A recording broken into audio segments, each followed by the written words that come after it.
తర్వాత ఆడుకుంటున్నప్పుడు పిలిచాడు. సరే డబ్బులు తీసుకున్నాను, వెళ్ళిపోయాను. మా అన్నయ్య ఉన్నాడు, బాగా నాకు మా అక్క ఉంది, మా చిన్న అక్క ఉంది, నేను మా తాతయ్య. నేను రోడ్డు అక్కడ ఆడుకుంటున్నాను, ఆయన పిలిచాడు. అరే కొట్టుకెళ్ళి జీడీలు తీసుకురా అన్నాడు. సరే జేబులు వేసుకున్నాను, ఆడుకుంటున్నాను, పరిగెత్తుకుంటూ కొట్టుకెళ్ళిపోయాను. కొట్టుకెళ్ళిపోయిన తర్వాత నాకు జ్ఞాపకం వచ్చింది, అవి జీడీలా బీడీలా అని.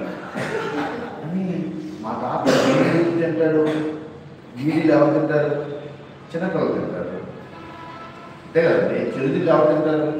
చిన్నపిల్లలు తింటారు. మా తాత ఏంటంటే ఆయన బీడీలు తాగుతాడేమో అని చెప్పి ఏమి చేశారంటే, జీడీలు కాదు బీడీలే కానీ ఎందుకంటే ఎన్నో బీడీలు అని ఇవ్వమన్నారు. బీడీలు ఇచ్చి అయితే ఇంటికి వచ్చారు. ఇంటికి వచ్చి తర్వాత ఇస్తే మా తాత ఇచ్చాడు. ఇస్తే అదే నేను అడిగింది బీడీలు కదా, ఏది జీడీలు. వెళ్ళిపోయి మన తీసా సరే నేను జేబులో పెట్టుకున్నాను కదా. ఆడుకుంటూ వెళ్ళేసరికి అక్కడ కొట్టుకెళ్ళేసరికి ఈ బీడీల్లో ఒకటి ఏమైపోయింది, ఇరిగిపోయి డబ్బులు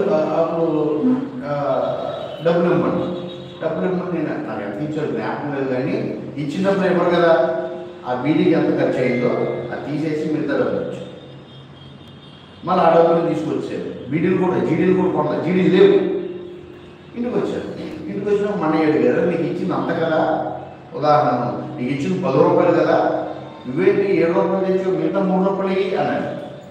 ఏమో నాకు తెలియదు చెప్పలే ఈ మాట, ఏది ఇరిగిపోయిందని. తిడతారేమో, కొడతారేమో, ఏమంటారు అని చెప్పి ఏమో నాకు అంతే ఇచ్చేది కదా. జేబులో ఎత్తు అంటే మొత్తం జేబులో ఎత్తుతే లేదు. నాకు తెలుసు అవి ఎంతే వచ్చినాయండి, నాకు తెలుసు నేనే కదా ఉన్నాను, కానీ ఇంతే ఇచ్చారు. ఇక అప్పుడు మన సాధారణంగా వాళ్ళు చేసే పని ఏంటంటే కరపడటం. ఇంకేం చేస్తాం, గోరుకుని ఆడడం తప్ప ఇంక చేసేది. ఓ బాధ్యత అప్పగిస్తే సక్రమంగా చేస్తాడు కానీ ఎక్కువ దీంట్లో అందరి తరఫున పంపించబడ్డాడు. ఎంత సాక్ష్యం అండి, అందరి తరఫున పంపించబడ్డాడు. అతనికి ధనం అప్పగించాడు, వస్తువులు అప్పగించాడు, అక్కడికి వెళ్ళి ఇంకో భాగం కూడా అప్పగించాడు, వెళ్ళి పరిచర్య చేయి.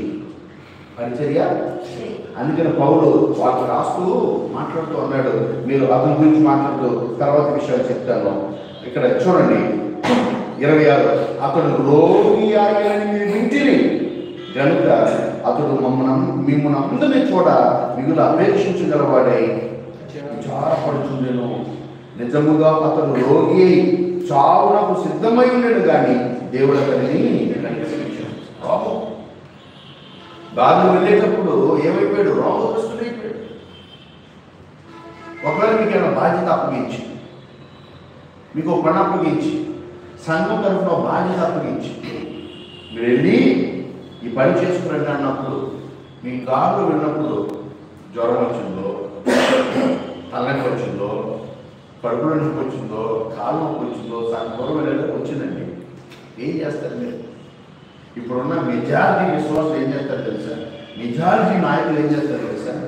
నేను బయలుదేరానండి, సగం దూరం వెళ్ళేసరికి ఏదో తేడా అనిపించింది, అందుకే ఇంటికి ఆ వస్తువులు ఏమంటే నా దగ్గర ఉన్నాయి మార్కెట్ వస్తువు. కానీ ఎక్కువ తీసు దారిలో వెళ్తున్నప్పుడే ఇంటి దగ్గర బాగానే బయలుదేరాడు. దారిలో వెళ్ళేసరికి ఒక రోజు కాదు కదా, మనలాగా కారులోనో ఫ్లైట్లోనో బండి మీద కాదు కదా, ఆటోలోనో రిక్షాలో కాదు, ప్రయాణం చేసి ఒంట్ల మీద ఆలయాల్లో నడుచుకుంటున్నాను, పడవలో వెళ్ళలేదు, చాలా రోజులు ప్రయాణం అవుతుంది. అలా వెళ్ళేసరికి ఎప్పుడు రోజు ఏమైపోయాడు, రోగి. ఎలాంటి పరిస్థితులు అంటే చావు బతుకులోకి పౌలు అతని గురించి మాట్లాడాడు. ఆ మాట చెప్తున్నాం, మనం ముగించుకున్నాం. చూడండి 27, నిజముగా అతను రోగి చావుకి సిద్ధమైపోయాడు, కానీ దేవుడు అతనిని. చూడండి మరలా 29వ వచనం, నా ఎడల మీ ఉపచర్యలో ఉన్న పొదువును తీర్చుడికై అతడు తన ప్రాణములైనను. దేనికోసం?